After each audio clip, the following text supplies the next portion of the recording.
Good evening, students. This is Mr. Burke, and we're going to do a walkthrough of the Web Components presentation. This presentation is part of Module 3, and it was originally presented on Tuesday the 15th and partially on Thursday the 17th. So let's get started.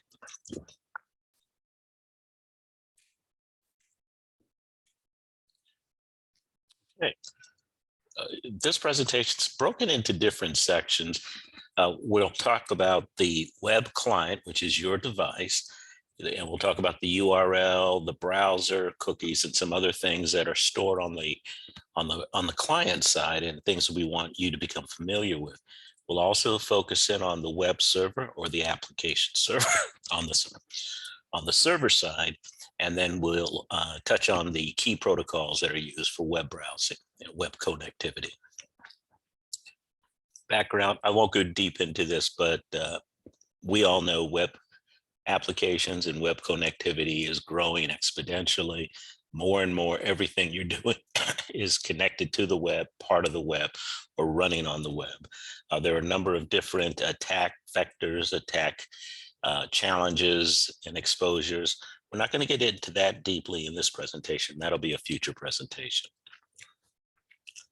So in the web world, you have the browser running on the client on whatever hardware and operating system stack, and that could be an Apple Mac, it could be a Windows machine, it could be your Android phone, whatever. But if it's able to launch a browser and that browser has access to the internet with IP address, it can send a request to any designated public website. That website will then reply. So we'll talk about the flow of how requests start at the browser, they go to the website, then the reply comes back or the response comes back to the browser.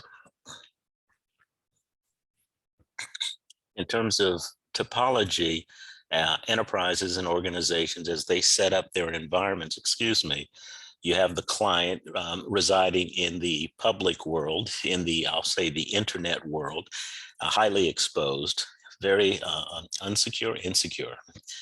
You have the web server that these clients are coming to, and many organizations will go ahead and place that web server in a buffer zone. So in our last session, we talked about, in network fundamentals, we talked about DMZs. That's a classic place to install your web server. Between firewalls, so that at least your web client customers, your external customers, can get to your web server, but they can't get beyond your web server to your internal applications or your internal network.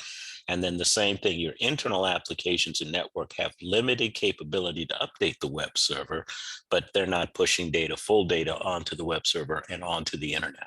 So you have firewalls on both sides creating a buffer, and that's called a DMZ. It can also be called a yellow zone. So this schematic at the bottom of this chart shows the internet on one side, the buffer zone in the middle, and then the intranet, which is the internal network on the other side. And the key is to protect the internal net and the data that resides and the applications that reside internally from external exposure. Okay, so as we go through web and web security, we'll focus in on how do we secure the data as it transfers, as it's moving, data in transition. And that's primarily going to be with some form of encryption. We'll also talk about user authentication. How do we authenticate those who are trying to connect to a web application? And how do we manage those sessions? And that'll also focus in on cookies. We'll talk about cookies. And then there are other things we'll touch on: active contact, the web application security, which is the back end. This is on the server side. How do we protect the servers and the application data and the database from exposures? And then finally, privacy. We'll talk about that briefly, but that's an ongoing concern. In the web world, there is a list of top 10 vulnerabilities maintained by OSWAP. I think that's open source web application something.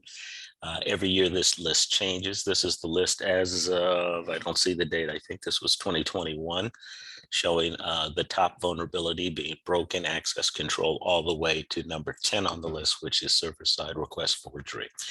As we progress, we'll go down through at least what these are. You don't need to have an in-depth understanding, but more of a general understanding of what these vulnerabilities are and what's happening. All right, let's talk about the web application. And we're going to focus in on the client side. And the URL, the Uniform Resource Locator, that is where you type in your google.com, your amazon.com, or your 9.9. Whatever. So that is the URL. As you'll see on the right there, it's broken down to, first you'll type in the protocol or to automatically come up. And we're going to talk about, it's going to be either HTTP or HTTPS, which is the secure version of HTTP, which is the Hypertext Transfer Protocol. You'll also have your domain information, like your google.com and top level domain, which is your .com. And then what we really want to start looking at is the path. At the back end of that string of data, you can have a path, and oftentimes there are folders and directories that are accessible, but you won't know it. It's not on any menu anywhere. So part of the testing and the work we're going to do is show you how we can expose additional folders and paths that are available on a website that are not supposed to be visible to the end user. Okay. The browser. As mentioned before, the protocol that you're using in the browser is Hypertext Transfer Protocol, and HTTP unsecured version is always going to port 80. HTTPS, which is the secure version, the encrypted version, always goes to port 443. More and more enterprises and businesses are trying to present their websites with an HTTPS connection, which is a secure encrypted connection. So HTTPS port 443, there is what's called an SSL certificate. I'll talk about that briefly in a minute, but I wanted to highlight that the security they're using there, or the encryption they're using, is public key infrastructure, otherwise known as asymmetric, which means there's public keys and private keys. There are multiple keys, and that allows us to do other things like digital signatures and some authentication and other things. And we'll show you a little bit about that, but I wanted to highlight for HTTPS, it is public key infrastructure, otherwise known as asymmetric encryption in play.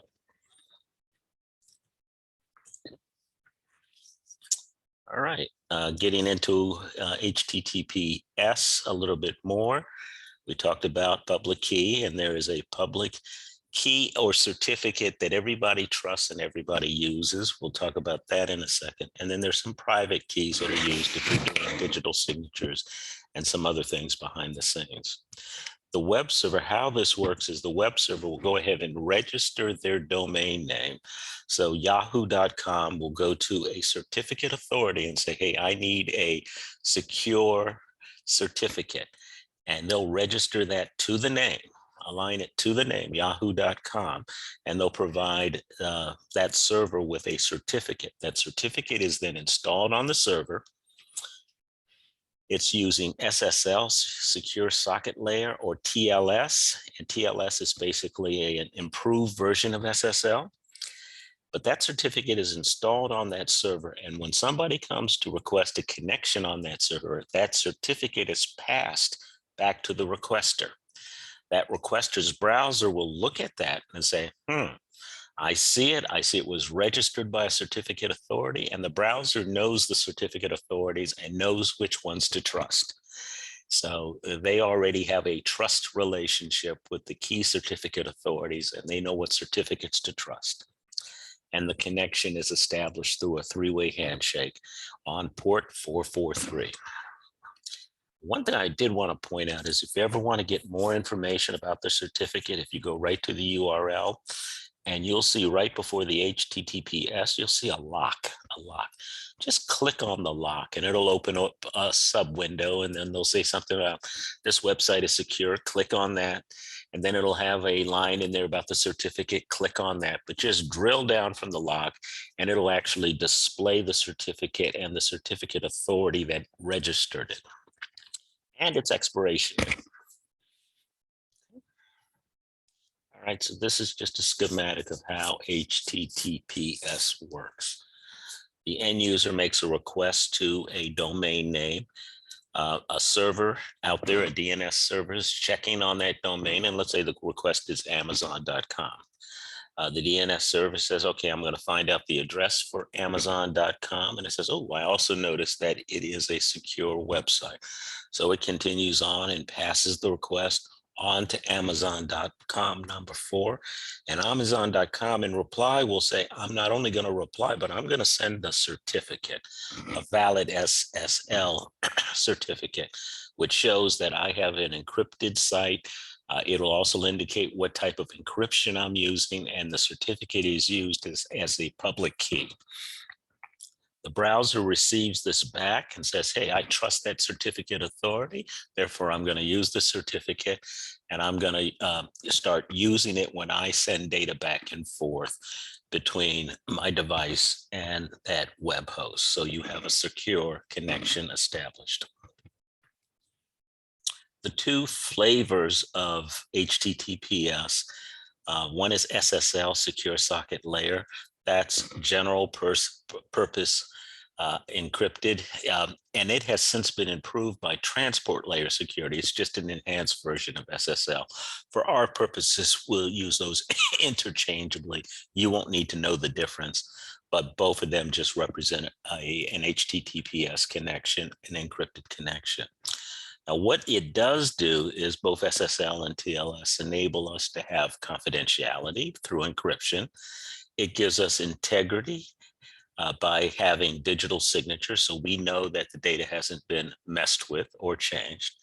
And it also gives some level of authentication with digital signatures, which is over on the right, the small chat. So it's doing a number of different functions. That's why it's so popular.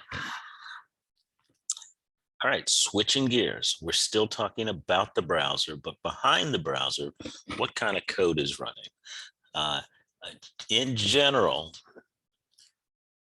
all web-based code running in your browser will include HTML, that's your hypertext markup language, and that is just the layout of the screen you're looking at. What text, what pictures, what music, whatever you're looking at on the web page is organized in an HTML. It's like a document, but it's displaying something to your screen. JavaScript is programs, executable programming language that'll execute and make your website interactive. And then a cascade style sheet is makes the website pretty, colors, images, fonts, all kinds of nice, pretty, user-friendly things. You don't need to know in depth what these do, but be familiar with HTML, JavaScript, kind of what they do. You will not have to read code. This is not a programming class. But you need to know that they're there, because at any point in time, doing an investigation or a test, we may need to go behind the browser and inspect those codes, the modules that are running there, to see if there are any clues or any malicious data, exposed passwords. We may need to look at that code to make sure it doesn't create an exposure. And we're going to actually talk about and do some of that in this class. Hidden web pages. On the URL,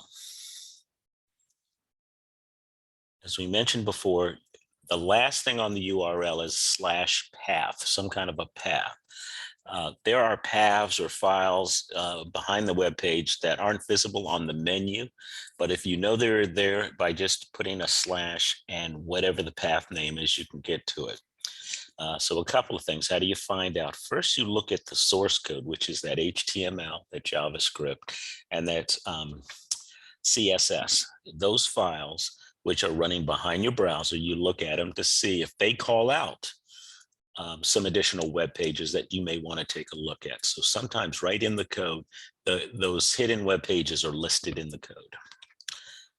Two, there's a file called /robots.txt.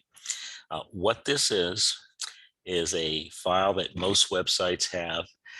It indicates pages or subpages that it does not want Google or other robots to scan and index. And what's going on there is Google and other large web supporting enterprises have robots that go out, read web pages, and automatically build indexes. And what the indexes are fast paths to the web pages. So if they notice that, for example, Amazon.com, people are looking at the flowers a lot, or certain 1-800 flowers, they'll go in and not only can you get to 1-800 flowers through the normal path, but they'll put some indexes on it so users can get there really fast. It's like a hot link, a fast path. So those are what indexes are. However, enterprises may not want certain pages in their website to be indexed because they're private, they're only for programmers or support personnel. They don't want external users ever to know they're there. So they can actually put those on. They can put those on a list called robots.txt and exclude them. So over to the right, you'll see an example user agent and a list of subpages /admin /CGI-bin and so on. These are telling the robots do not scan and do not index these subpages. All right, and then finally, this will be done in a separate class. There's a tool called GoBuster. It's available in Kali Linux. It's also available in the attack box in TryHackMe. But it's a tool, you enter some commands, and it'll go out using a dictionary or a word list of very popular subpages and just start trial and error. Try to see if that page exists. Try another one. Does it exist? Is there an /admin page, /odd logon page, /password page? So brute force, it does trial and error, and oftentimes it'll hit and find some hidden pages. And we'll show you an example, but we're not going to get into it in this class today. And here's your chart with some examples. And I'll just show you that GoBuster, you can say, hey, I'm doing GoBuster. I'm looking for directories on a URL, this 10.10.10.10, and I have a word list. And there are some examples of the -w word list. Okay. We'll do an exercise with this maybe in another class. Cookies. When browsing, by definition, browsing is stateless. If you stop, if you leave a page and you come back, it has no idea where you were, what you were doing, where did you stop, where did you end, or even who are you. So cookies are maintained and stored on your browser. They're updated by the web application you're talking to, but it keeps track of where you are. If you went in and you filled in a form and you got halfway done, it's tracking and maybe keeping all those entries stored. So if you leave the page and come back to the page, you pick up right where you are. You leave the page, you come back, it knows you already logged in. It knows what privileges and authorities. So cookies keep track of what you're doing. Now your website that you're talking to can read those cookies. So that's why you have to give permission oftentimes to update cookies when you get to a new website. Then also the big browsers, the Googles, the Firefoxes, the Internet Explorers, the Safaris, they can read the cookies too. So there are some privacy concerns related to who can get to cookies and what they do with it. Okay, so that's what they are. Now, from our perspective, those things that are saved, those cookies, if you can go in and manipulate a cookie, you might be able to see something that you're not supposed to see. Let's say your cookie in there says you logged in as user. And if you were able to go in and edit your login type to admin, you might have privileged access and visibility into some things that admins can see, not user. So editing cookies is something that sometimes is done to escalate your privilege within the system. And there we go, picture of cookies.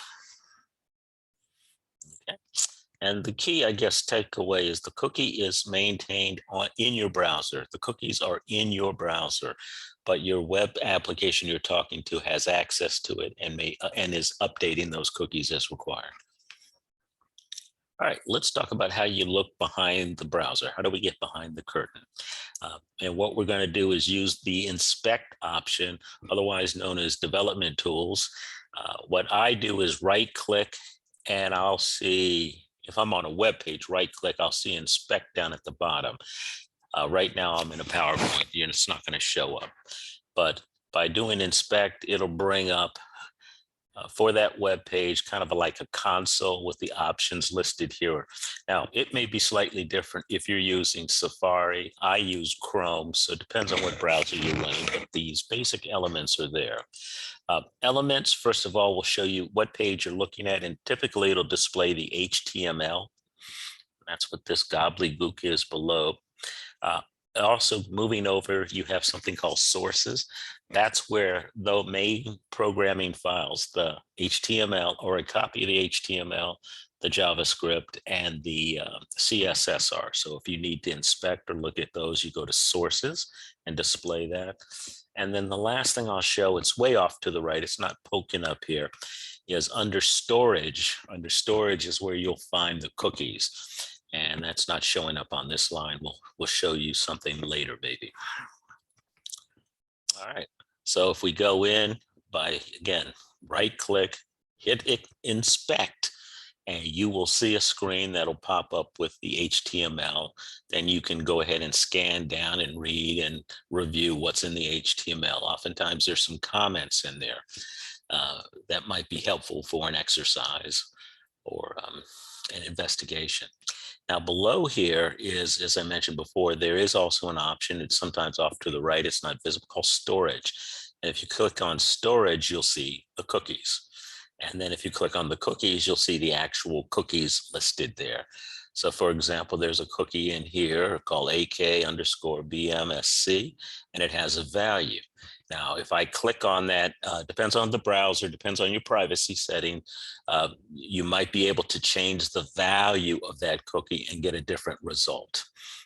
All right, so there are a whole list of cookies and values that have been assigned. Typically, the values aren't as complicated as this, but they may be 1 or 2 characters long, or the values may be in a different numbering system. For example, this could very well be base 32 or base 64, and it could be converted into some plain text if we knew exactly what type of numbering system is in play here. All right. And that's it. Next, we're going to go and practice, but I'm going to go ahead and end this recording. I'll bring up a separate recording for the other activities we do in class. And I thank you, and I'll see you in our next video. Bye-bye.